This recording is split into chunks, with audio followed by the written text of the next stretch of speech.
Olá, meus amigos, estamos começando mais uma transmissão referente ao mês Kardec da União Municipal Espírita de Canoas, agradecendo muito o convite dos amigos da Seara do Amor, que faz parte desta UME, Seara do Amor que fica em Nova Santa Rita. Muito obrigado pelo carinho dos irmãos.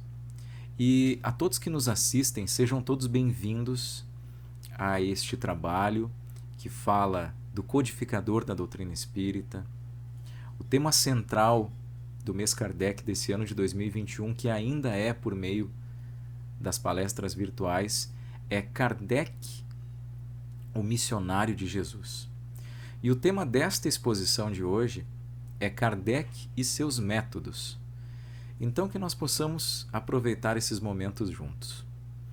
No mundo atual, esse mundo de adulto que nós vivemos, tem algumas situações que podem se apresentar embaraçosas se nós não tivéssemos conhecimentos específicos para essas situações. Por exemplo, quando a gente vai fazer compra e aí se apresentam ali os valores daquilo que a gente está comprando, nós temos que sempre pensar, fazer um planejamento, ver se nós vamos poder pagar aquela compra. Então a gente tem que fazer uma análise daquilo que a gente ganha com aquilo que a gente vai comprar, se realmente existe essa possibilidade.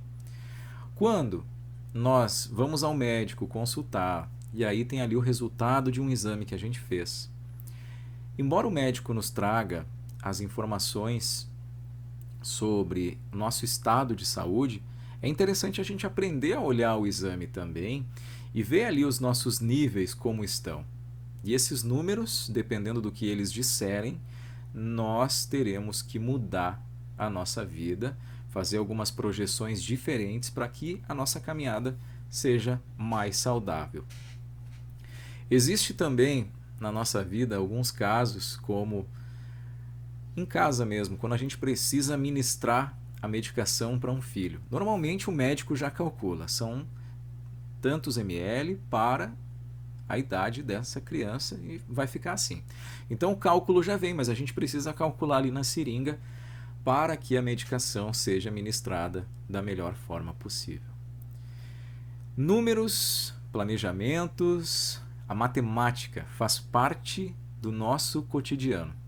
E se não fosse o aprendizado dessa ciência, mais complicado o mundo seria para a gente, certo?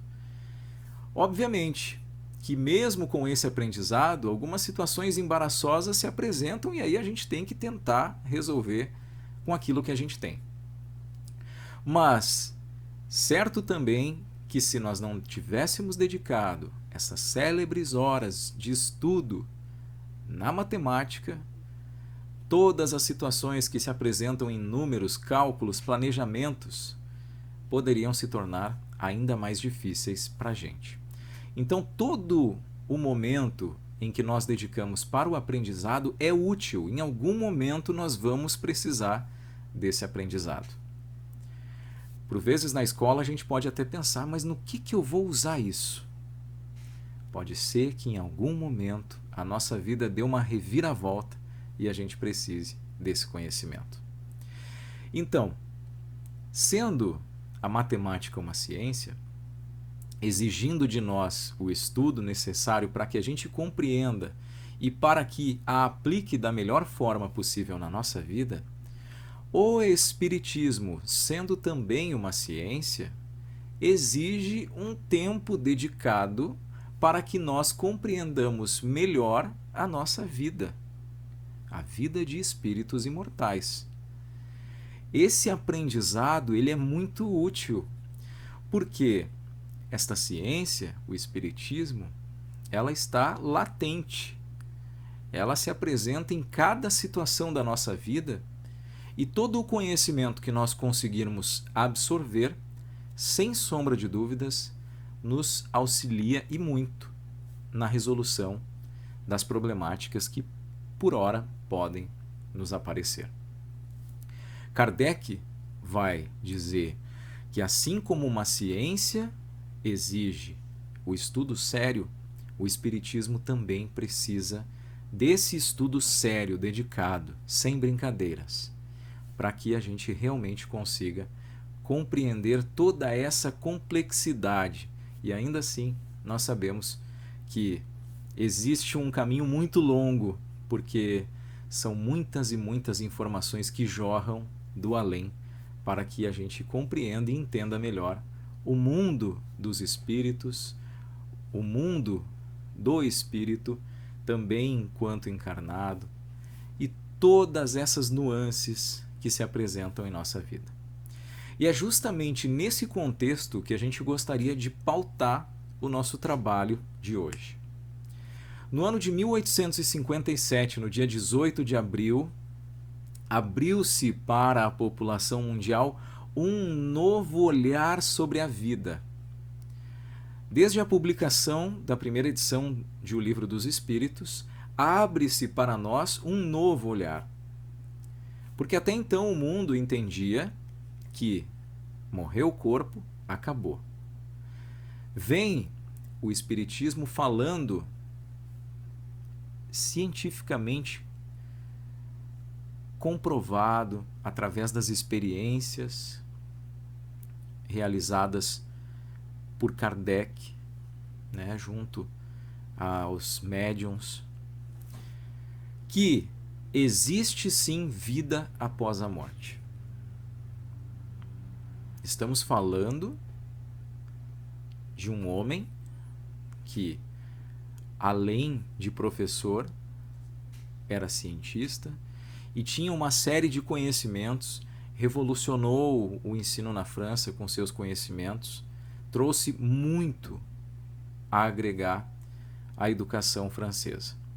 Então estamos falando de um homem que tinha por base o ceticismo em relação a esses fenômenos que se apresentavam através das mesas que giravam sozinhas, e ele buscou entender essa fenomenologia para que entendesse se realmente havia algo ali ou não.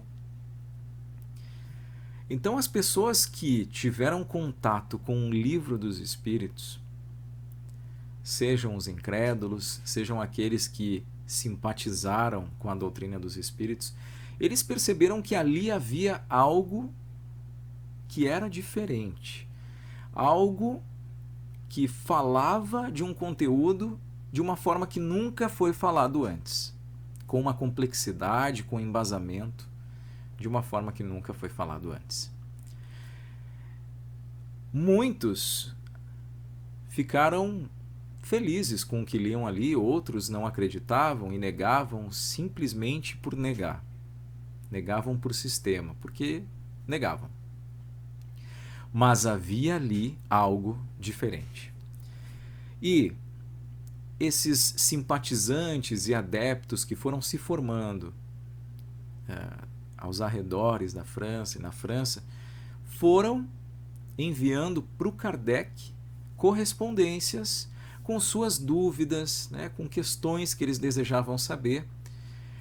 E o Kardec, nesse momento, quando ele recebeu muitas e muitas cartas, correspondências dos leitores, ele entendeu que precisava fazer algo para tentar fazer fluir essas questões, né, colocando a dúvida das pessoas numa tribuna, respondendo elas com base, né, pautadas essas respostas do Kardec no que trouxeram já os espíritos responsáveis pela codificação, mas também colocar nessa tribuna a defesa para os ataques dessas pessoas que não acreditavam na doutrina dos espíritos. Então surge essa tribuna impressa chamada Revista Espírita no dia 1º de janeiro de 1858. Começa ali a se desenhar uma sistemática de trabalho para que todos pudessem entender também o que o Kardec estava fazendo, porque a dúvida de um poderia servir para responder a dúvida de outro. E assim seguiu a Revista Espírita. Mas Kardec, como um bom professor, entendeu que precisava algo mais ali. entendeu que a continuidade desse trabalho grandioso que começou pelo Livro dos Espíritos podia continuar justamente atendendo à necessidade dessas pessoas que se tornavam adeptas e que tinham suas dificuldades ao se depararem com o exercício mediúnico, ao se depararem com algumas questões da prática do espiritismo, e essas dúvidas precisavam ser solucionadas com um método, com algumas explicações importantes que Kardec colocou em O Livro dos Médiuns. Então, esse livro, essa obra, apresentou inclusive a forma sistematizada que Kardec buscava as informações, como ele mesmo trabalhava para entender esse cabedal de conhecimentos que jorrava da espiritualidade de uma forma segura e eficaz, para que também os médiuns não caíssem em frutos que estavam estragados com mensagens de espíritos levianos e zombeteiros. Que também o trabalho dos incrédulos, ou o trabalho daqueles que são contra, não ocorre só no mundo material, como também no espiritual. Ali no Livro dos Médiuns, ele também apresenta a mediunidade de uma forma como nunca se viu antes. É um tratado sobre o assunto. É importante a gente lembrar que mediunidade sempre existiu. Nos lugares, nos povos, por todo o planeta, só que, na maioria das vezes, vestida de mitos, de fantasias, de tradições, de fanatismos, mistérios. Então, era necessário organizar isso. Para a gente ter ainda mais comprovações de que a mediunidade sempre existiu, Moisés, ele proibiu a mediunidade lá no 5º livro do Pentateuco do Velho Testamento, chamado Deuteronômio. Lá ele proibiu a mediunidade, porque naquela época as pessoas estavam usando de forma equivocada. Aí Jesus, mais tarde, veio nos mostrar como era a verdadeira forma de utilizar essa ferramenta mediúnica, que é com amor. Mas também não pôde dar muitos detalhes, porque a humanidade à época não tinha condições suficientes em capacidade intelectual de agregar todos os detalhes que uma ferramenta como essa tem para nos mostrar. E aí vem o Espiritismo, então, desvelar essas informações sem infantilidade, sem misticismo e sem fanatismo. Vem nos mostrar também nessa obra como deve ser o médium. Kardec fala isso, como que deve ser o médium e qual a importância dele no resultado do exercício mediúnico. Então, como o bom emprego da mediunidade é pautado pelo grau de moralidade e também das intenções do médium. Vejamos, se a mediunidade é um veículo de comunicação entre um mundo e outro, entre o mundo material e o mundo espiritual, quem disca daqui, de acordo com a lei de sintonia, vai definir quem atende do lado de lá. Então, se eu tenho na minha conduta o costume de falar mal das pessoas, por exemplo, eu possivelmente estarei trazendo nesse trabalho de comunicação com o mundo espiritual espíritos correspondentes a esse tipo de prática.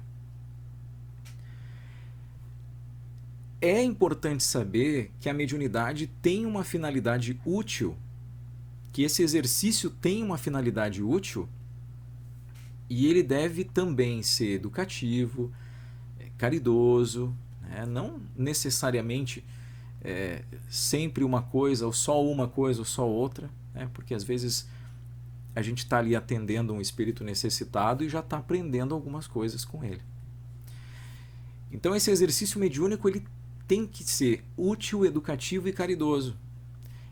Esse negócio de fazer por fazer, esse negócio de atender a protocolos, né? de seguir uma sistemática que muitas vezes nós inventamos, muitas vezes para atender a personalismos, a caprichos isso não é a forma correta de fazer um trabalho mediúnico. Não é a forma espírita de fazer. Porque se eu vou satisfazer um personalismo meu, se eu vou satisfazer uma dúvida minha,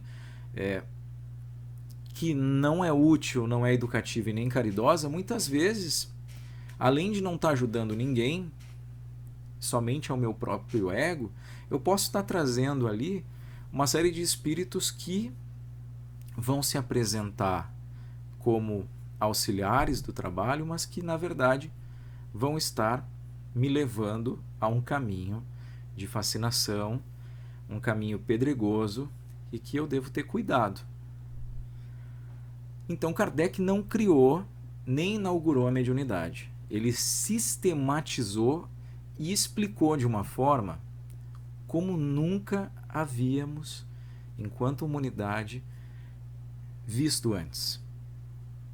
E nesse guia prático, ele deixou bem claro que todo aquele que sente, num grau maior ou menor, a influência dos espíritos, é, por assim dizer, médium.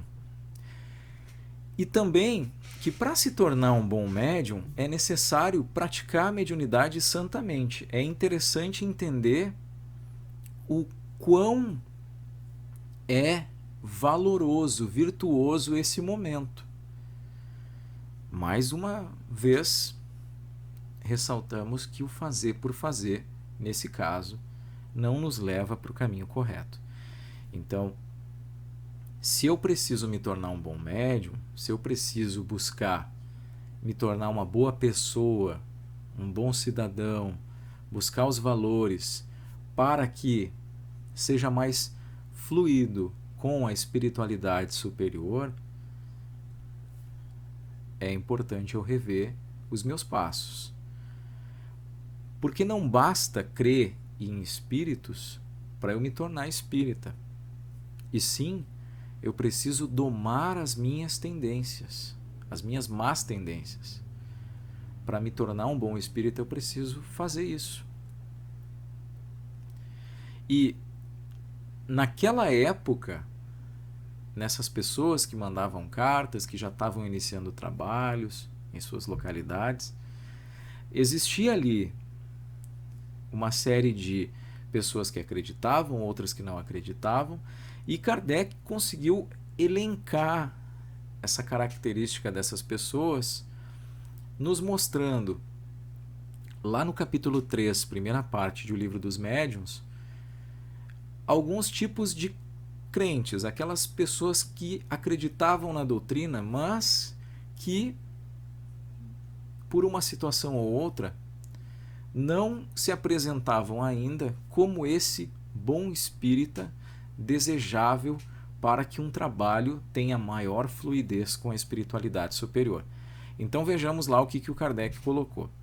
Ele colocou o primeiro grupo lá como espíritas experimentadores, que só acreditam nas manifestações e mais nada. Só acreditam nisso. Então, embora a natureza da doutrina, a origem da doutrina tenha sido através das manifestações, esse intercâmbio entre os mundos espiritual e material, a doutrina espírita não se resume só a isso. Embora tenha nascido disso, ela não se resume só a isso. Senão, a doutrina espírita poderia ter ficado até o Livro dos Médiuns e pronto. Mas ela não se resume só a isso. Colocou lá um segundo grupo, definindo-os como espíritas imperfeitos, que se interessam pelos fatos, compreendem a filosofia, mas não a praticam. Então, a gente sabe como é difícil sair da zona de conforto. Às vezes a gente dentro do centro é uma pessoa, fora do centro é outra pessoa, totalmente diferente. Agora na pandemia, a maioria dos trabalhos pararam, mas muitas vezes saía do trabalho espírita, seja uma palestra ou um trabalho mediúnico, e lá fora nem cumprimentava, não oferecia uma carona para um amigo, para um companheiro que tinha que ir a pé à noite para casa. Então, são pequenas coisas que nós temos que observar. Muitas vezes fazemos palestras e aí firmamos com Jesus de que o amor deve ser praticado e que nós devemos, promover o bem. Termina a palestra, vai lá no Facebook e detona as pessoas através das redes sociais. Vai nos grupos de WhatsApp e briga com as pessoas por causa de política, de religião, seja lá o que for. Espíritas imperfeitos.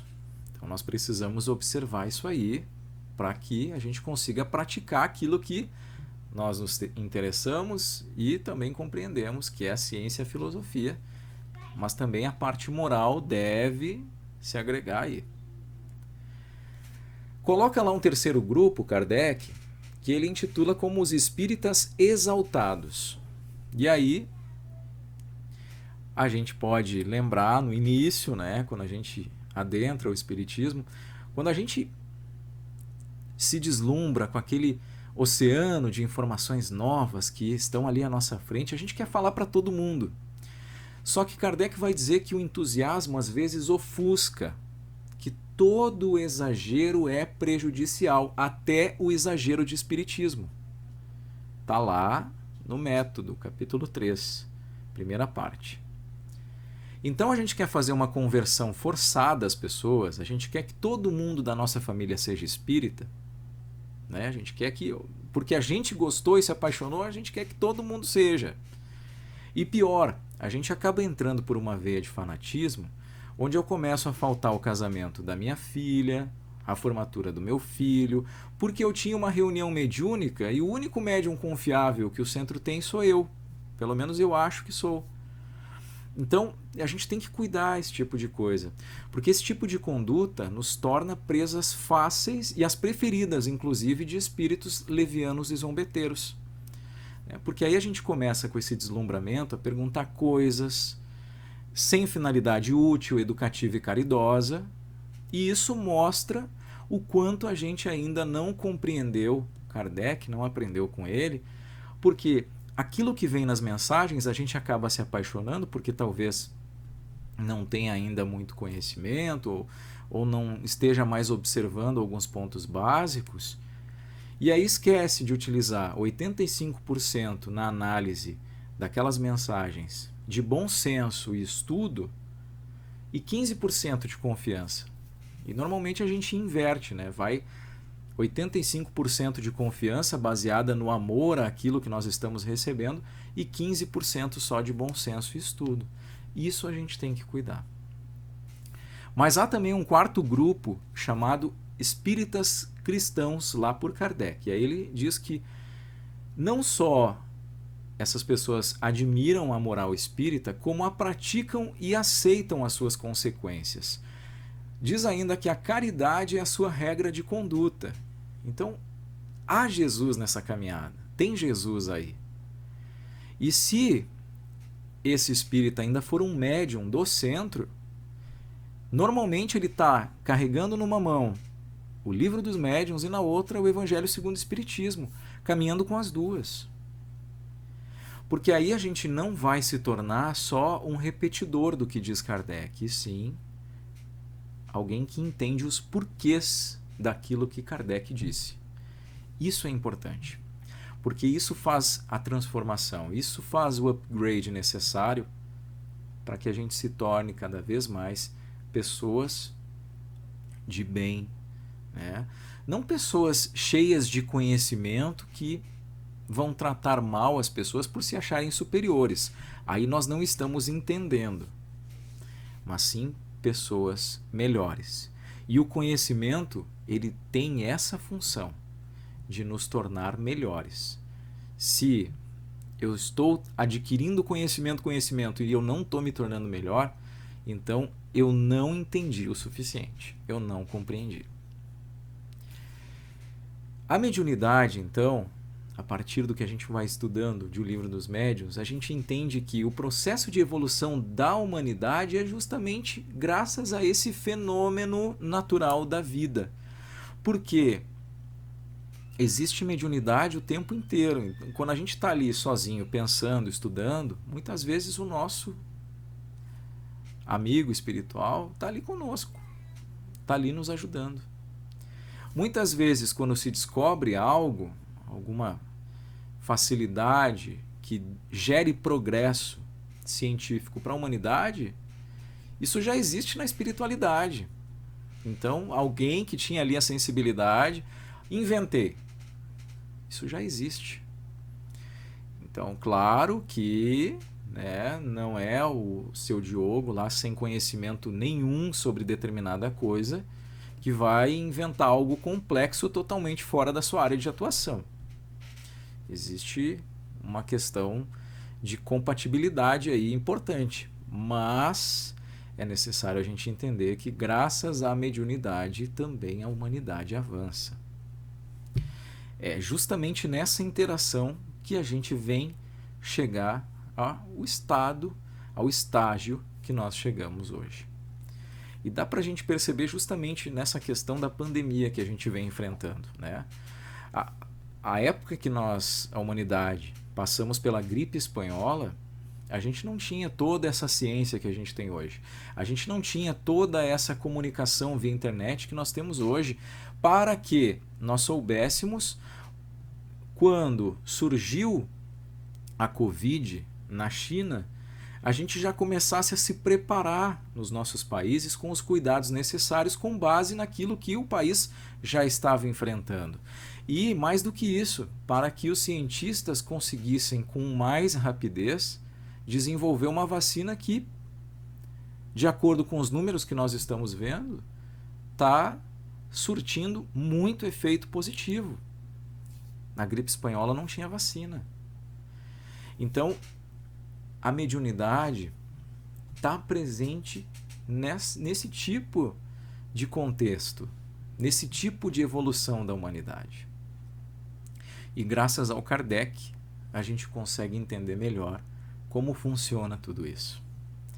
E para encerrar, a gente vai ao livro Doutrina e Vida, uma mensagem de Bezerra de Menezes através das mãos de Chico Xavier, e que se chama Viver Kardec.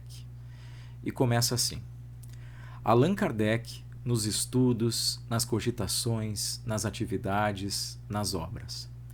A fim de que a nossa fé não se faça hipnose, pela qual o domínio da sombra se estabelece sobre as mentes mais frágeis, acorrentando-as a séculos de ilusão e sofrimento. Seja Allan Kardec não apenas crido ou sentido, apregoado ou manifestado a nossa bandeira de fé, mas suficientemente vivido, sofrido, chorado e realizado em nossas próprias vidas. Sem essa base, é difícil forjar o caráter espírita cristão que o mundo espera de nós, através de nossa própria unidade. Queridos amigos, onde quer que Kardec esteja, o nosso muito obrigado por tudo que nós temos hoje, enquanto espíritas, para que nós, através do nosso próprio esforço, utilizando-se dessas ferramentas, dessas informações, possamos viver mais tranquilamente, mais felizes e buscando os melhores caminhos para avançar enquanto espíritos imortais que, graças a ele, descobrimos que somos. Muito obrigado, Kardec, muito obrigado a todos e um grande abraço.